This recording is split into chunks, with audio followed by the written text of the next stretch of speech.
Tuhan sebut. Dan apabila dibacakan di hadapan mereka tentang ayat-ayat kami, ayat maknanya ayat kami lah, ayatuna, Allah Ta'ala tambah satu perkataan lagi, bayyinat. Bayyinat ni maknanya terang. Bukan ayat saja tapi terang. Segala keraguan yang ada pada diri manusia itu dirungkaikan dengan bayyinat, dengan bukti. Dengan bukti. Oleh kerana itu cakap agama ni kena buat mari bukti.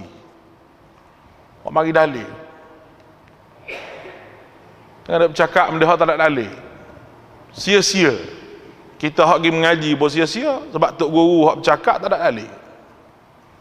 Tok guru hak bercakap pun sia-sia juga, dia mengajar walaupun 1 jam, walaupun 2 jam. Sebab dia bercakap benda yang tidak ada dalil. Kalau setakat sedap nak cerita saja, tu bukan orang panggil mengaji. Mengaji ni kita tahu dalil, kita tahu erti, kita tahu makna. Macam kita ngaji tafsir ni, tak pandai bahasa Arab pun tak apa, asalkan faham. Kalau kita nak mengajar orang, perlulah faham sikit-sikit. Perlulah faham sikit-sikit. Kalau nak mengajar lebih lagi, nak menuntut ilmu sungguh, tok guru ni kena dalami lagi benda tu. Allah Subhanahu wa taala tidak buat zalim pada orang yang bukan Arab. Yang mana dia tu bukan Arab nak erti Quran. Allah Taala tak buat zalim. Kerana orang Arab sendiri pun yang nak belajar Quran, dia kena mengaji tafsir. Malahan dia kena tahu usul tafsir, dia kena tahu. Sebab itu adalah kaedah penafsiran. Kaedah nak bawa bukti. Nak mengatakan ayat ni muhkamat, ayat ni mutasyabihat, ayat ni makiyah, ayat ni madaniyah. Ayat ni macam mana reaksi sahabat menerima ayat ni. Asbabun nuzul. Sebab turunnya ayat. Ada sebab kerana pertanyaan. Ada sebab kerana masalah. Ada yang tak ada sebab. Ghairi sababi dia panggil, tak ada sebab. Ada sebab. Allah tak nak beritahu ke Nabi. Ada juga begitu. Bukan semua ayat Quran ni bersebab. Bukan ada asbabun nuzul. Semua tu kita kena tahu dan kita kena reti di dalam memahami agama. Dan semua ni hujah dan bukti di atas apa seorang yang mendakwa ini ibadah. Saya ajar tuan-tuan ni, contohnya ni ibadah yang Nabi buat. Buktinya ni adalah hadis Bukhari. Musyrikin Mekah ni bukti pun tak dapat. Apabila dia kemukakan bukti, reaksi mereka macam mana? Ta'rifu fi wujuhil ladzina kafarul munkar. Nescaya kamu melihat tanda-tanda keingkaran pada muka mereka yang ingkar. Disebut oleh ulama tafsir, berkeruklah wajah mereka, tanda mereka tak puas hati, gelisah muka mereka ni, tak suka di atas apa yang disampaikan. Boleh tampak muka tu tak stabil tu bila disebut ayat-ayat Quran pada mereka. Allah Ta'ala buat muka manusia ni ada gambaran. Ada gambaran. Tak selesa muka manusia begini, letih muka manusia begini. Kadang-kadang kita tak tahu pun dia letih. Tapi oleh kerana muka dia tu letih. Letih nampak dia kata. Muka marahnya begini, muka tak marahnya begini. Muka manusia ni.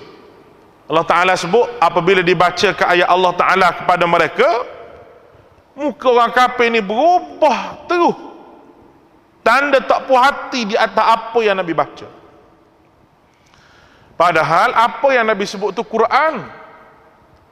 Dia pun tahu latar belakang Nabi macam mana. Reti satu-satu hak Nabi sebut ni. Dan dengar Nabi baca pun sedap. Dari segi maknanya, dari segi gaya bahasanya cukup lengkap. Tapi muka mereka boleh berubah kerana takut orang terima kebenaran Muhammad dan pengaruh-pengaruh hilang. Begitulah yang ada pada hari ini. Hari ini takut orang tahu benda benar. Takut orang tahu sunnah. Kerana ada orang yang menjual agama dia, menjual sunnah Nabi dengan harga yang murah, tukar perkara sunnah tu dengan bid'ah. Bila jual dapat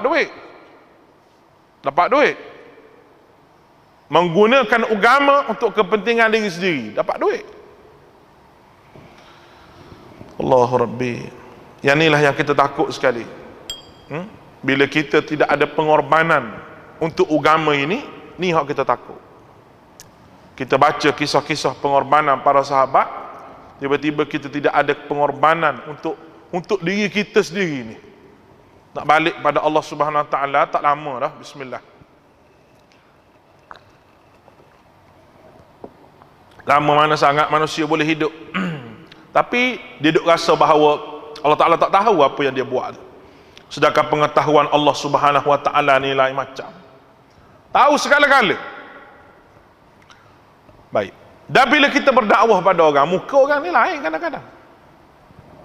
Muka orang yang terima dengan tak terima. Ni memang begitu Tuhan buat.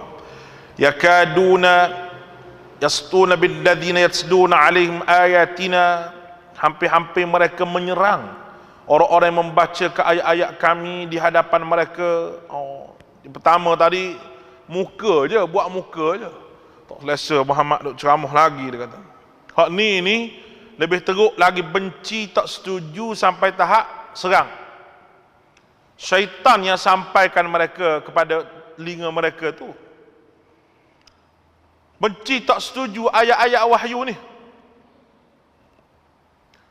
Orang begini ni syaitan berjaya tarik semua hati dia tu ke arah syaitan.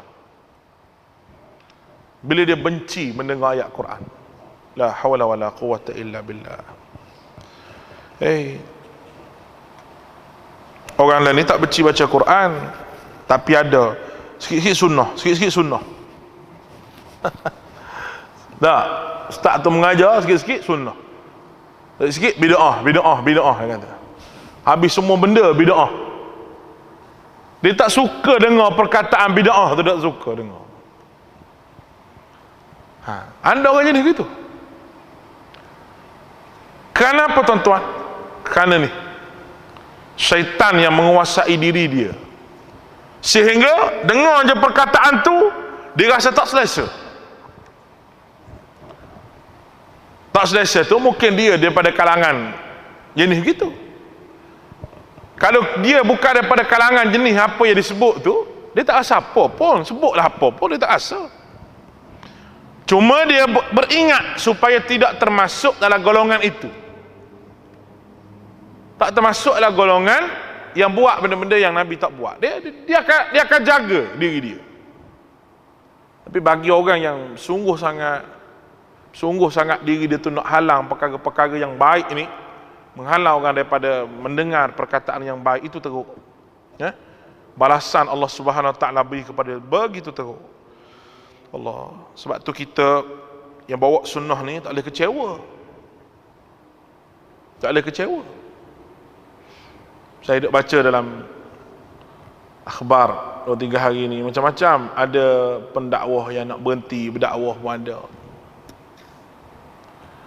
Tak tahan dengan kecaman orang, nak berhenti berdakwah. Itu bukan pendakwah.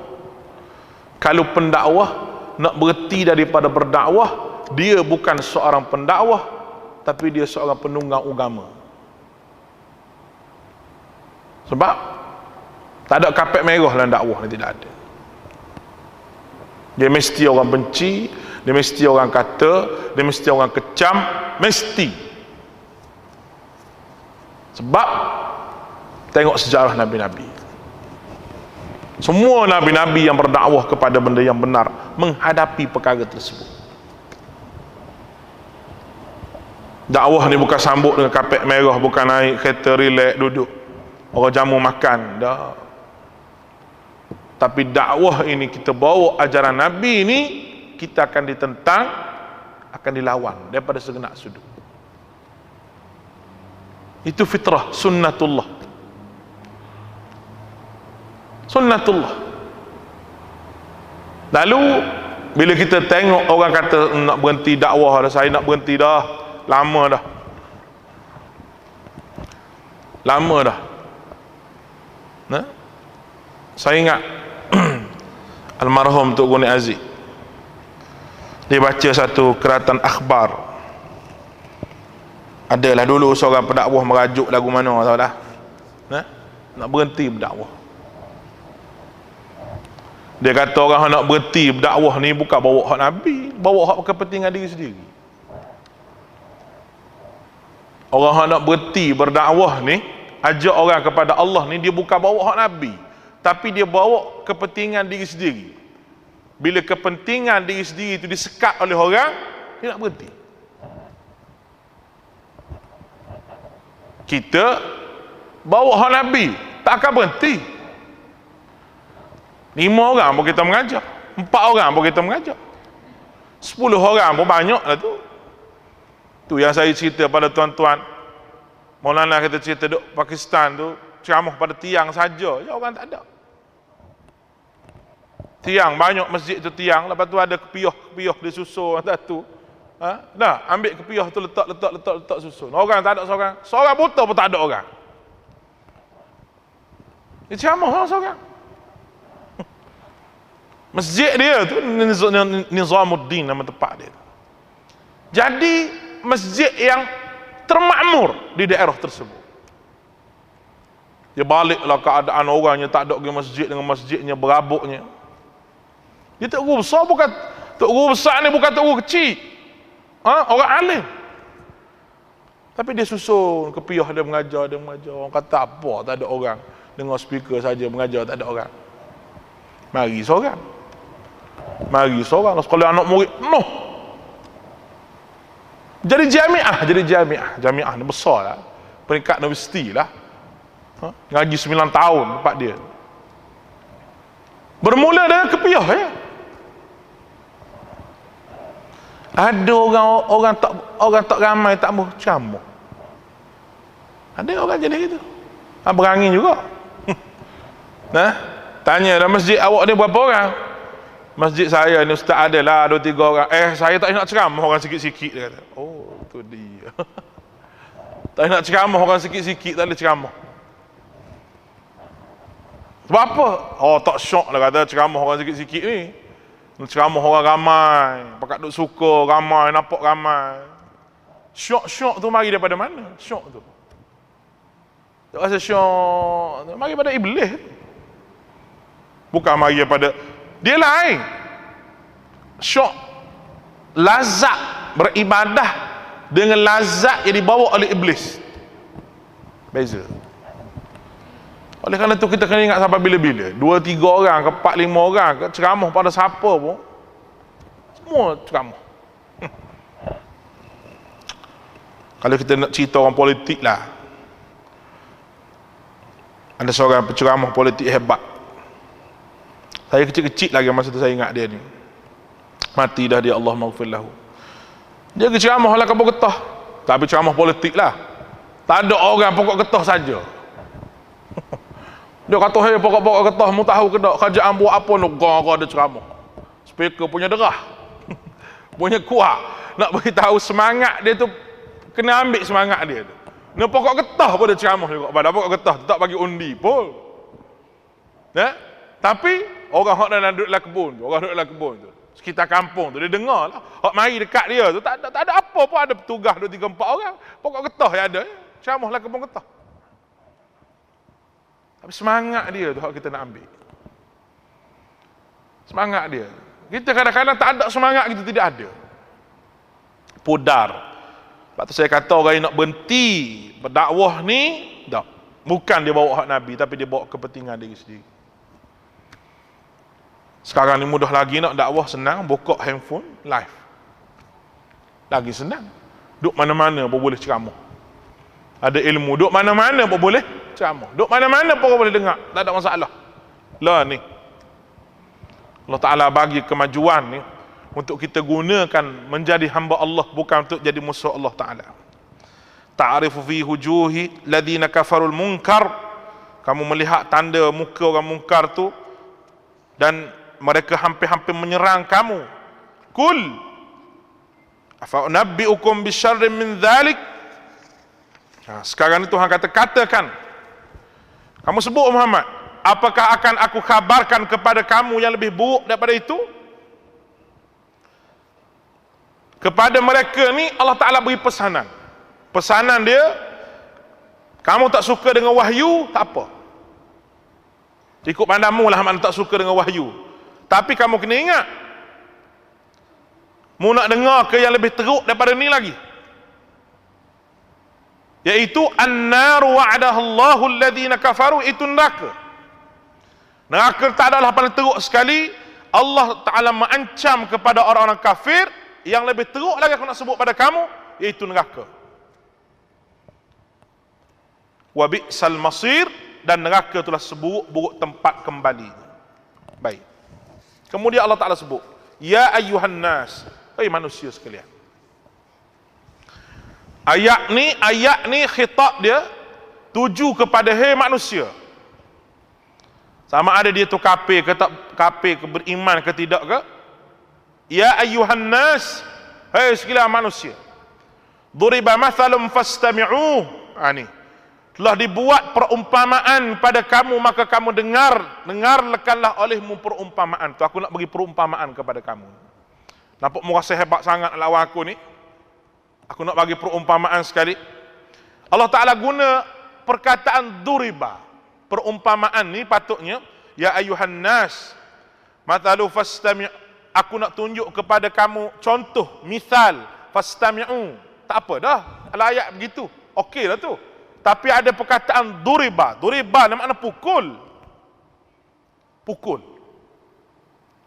Apa kaitan pukulan dengan perumpamaan? Baik.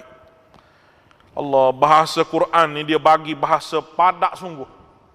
Dia begini. Kalau orang tu marah saja, contoh, pompam mulut saja, nah, orang tak ada beri perhatian mana sangat. Tapi kalau bertumbuk, ada pukulan, orang akan beri perhatian. Silap-silap kita pula pergi menambah orang tu pukul pula. Sebab apa? Ada kata ada orang pukul orang ke? Maknanya pukul ni satu benda yang memberi perhatian. Kalau panggil saja,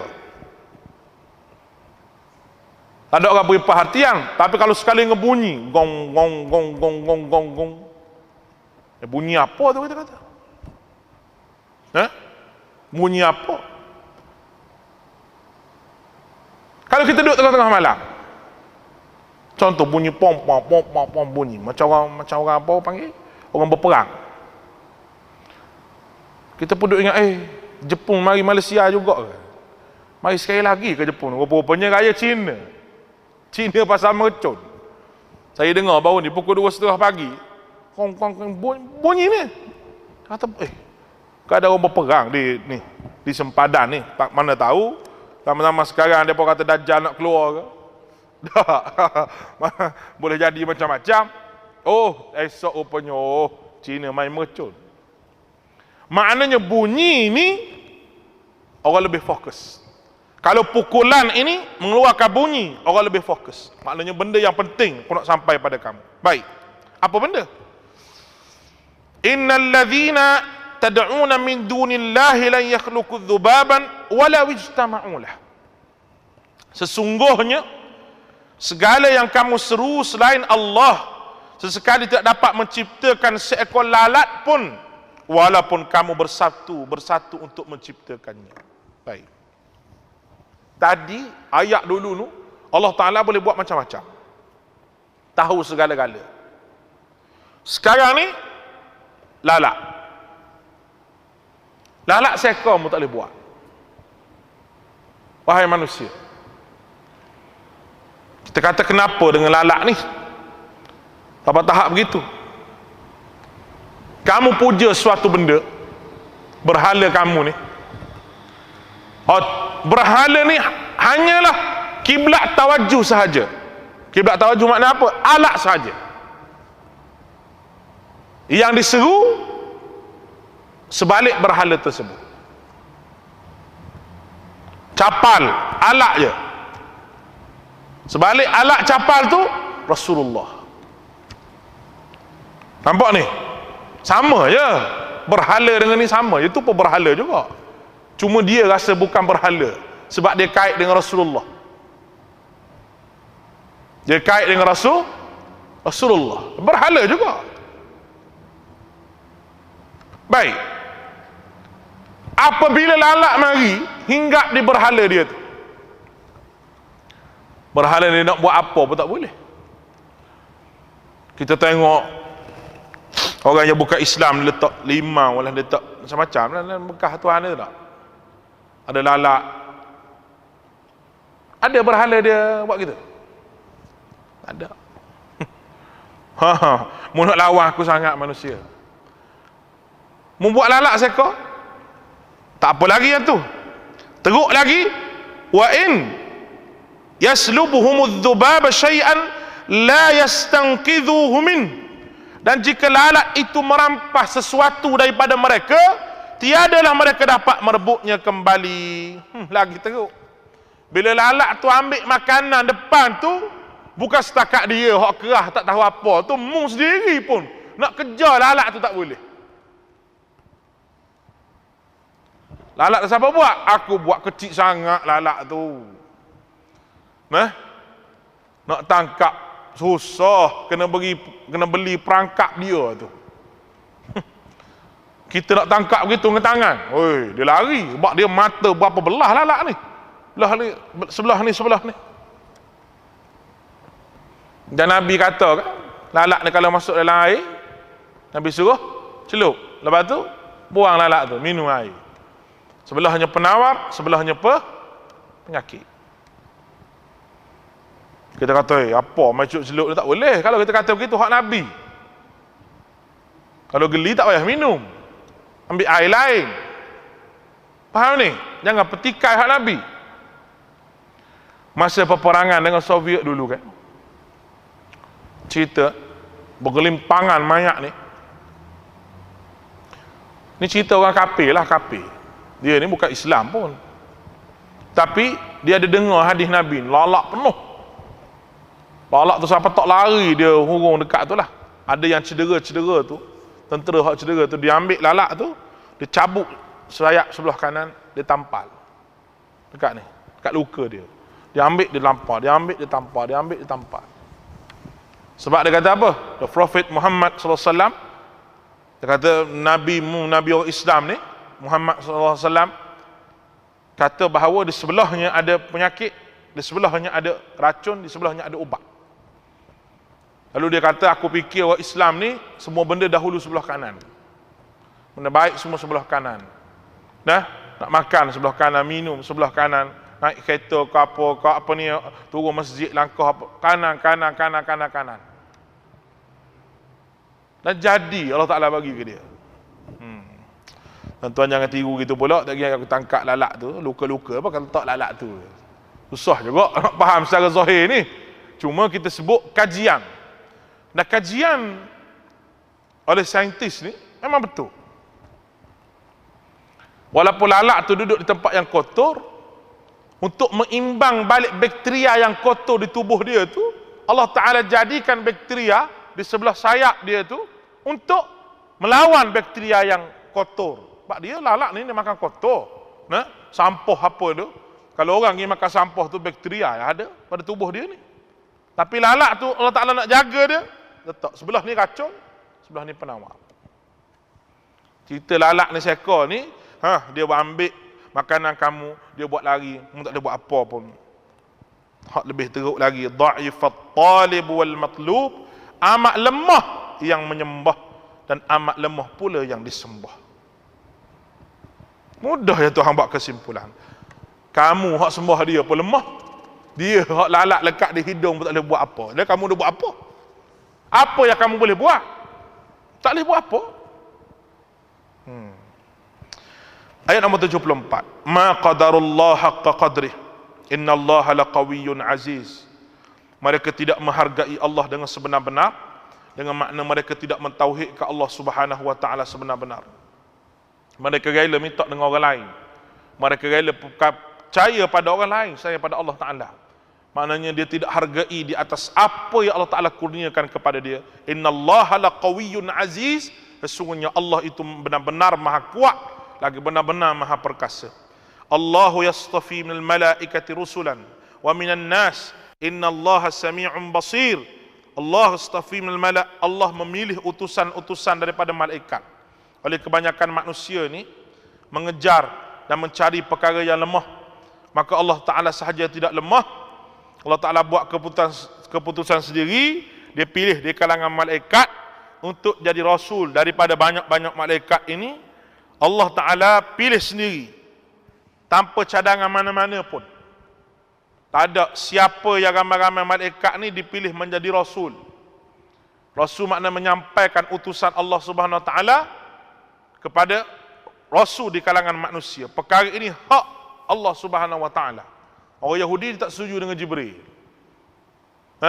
Jibril, dia minat pada Mikail. Seolah-olah Tuhan ni macam tak reti nak pilih. Soal nak pilih siapa-siapa ni soal Allah. Wa minan nas, dan manusia, dan di kalangan manusia. Malaikat pun ada juga utusan Allah Subhanahu Wa Ta'ala. Dan manusia pun begitu juga. Tugas Rasul ini bukan tugas dipilih secara demokrasi. Dipilih oleh Allah Subhanahu Wa Ta'ala. Maka kena yakin, karena pilihan Allah itu pilihan yang baik, maka hargailah. Innallaha sami'un basir. Sesungguhnya Allah maha mendengar lagi maha melihat. Ya'lamu ma baina aydihim wa ma khalfahum wa ila Allahi turja'ul umur. Ya'lamu ma baina aydihim. Allah mengetahui yang di hadapan mereka, yang di belakang mereka. Di hadapan, kalau kita tengok tafsir di sini ada sikitlah. Yang dimaksudkan di hadapan ialah Al-Quran. Al-Quran dan Nabi Muhammad SAW yang menyampaikan ajaran agama itu sendiri. Yang di belakang maksudnya sejarah perbuatan-perbuatan manusia dulu. Allah Ta'ala tahu sejarah manusia hak kufur dulu pun di bawah pengetahuan Allah. Yang disampaikan oleh orang yang ada di hadapan ni, hak nama Muhammad ni pun Allah Subhanahu Wa Ta'ala tahu. Bermakna perkara yang akan datang, perkara yang terkemudian, semua diketahui oleh Allah Subhanahu Wa Ta'ala. Wa ila Allahi turja'ul umur, dan hanya kepada Allah tempat kembali segala urusan. Dua ayat terakhir kita habiskan pada malam ni insya-Allah. Ya ayyuhan nas, Allahu akbar. Ayat ni kepada manusia pula. Ni adalah tajuk yang keenam. Kita kena ibadah berkenaan dengan ibadah, jihad dan juga dakwah. Baik. Ya ayyuhan nas, ya ayyuhalladzina amanu, wahai orang beriman. Irka'u wasjudu, rokoklah kamu, sujudlah kamu. Sekarang Allah Ta'ala ajar manusia untuk rokok, sujud. Solat, di antara dua perbuatannya rokok dan sujud. Baik, rokok sujud ni satu perbuatan dalam mengabdikan diri pada Allah. Soalannya, kenapa manusia nak cepat-cepat rokok sujud ni?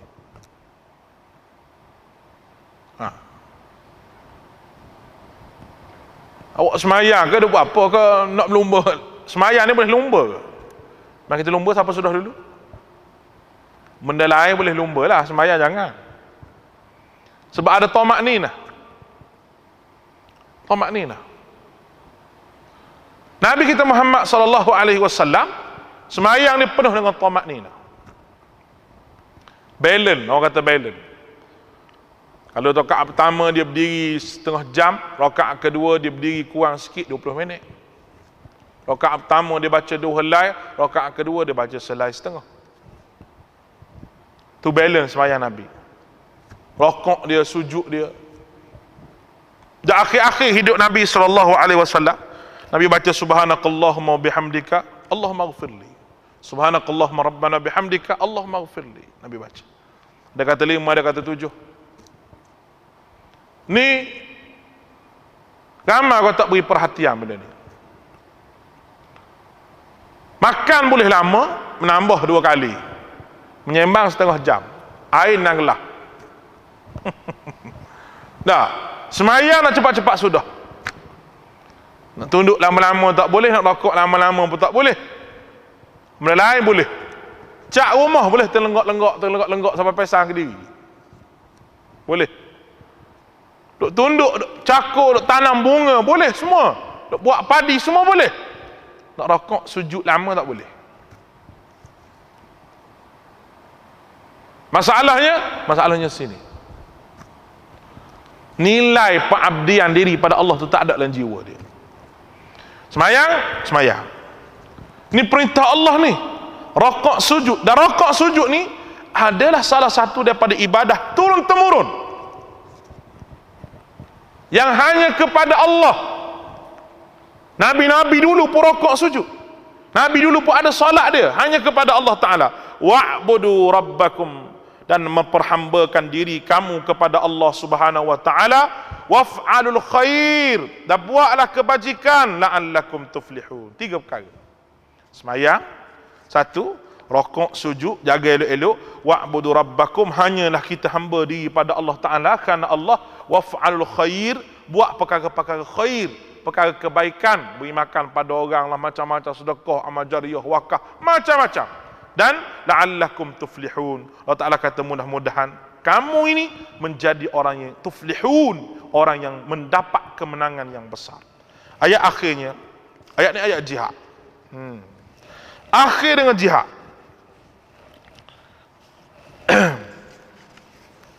Kalau kita tengok di sini, Allah Subhanahu wa Ta'ala letak beberapa perkara dalam mutiara Quran kita ni. Rokok dan sujud tu menunjuk berpegang dengan tauhid, i'tiqad dan tauhid amali. Beribadah menunjukkan menegakkan hablum minallah, berbuat kebajikan menunjukkan hablum minan nas. 3 perkara. Cukup lengkap. I'tiqad, tauhid, rokok dan sujud tu menunjukkan orang yang percaya pada Allah. Kalau orang tu tak percaya pada Allah Ta'ala, dia tak semayang. Dia percaya di mulut saja je.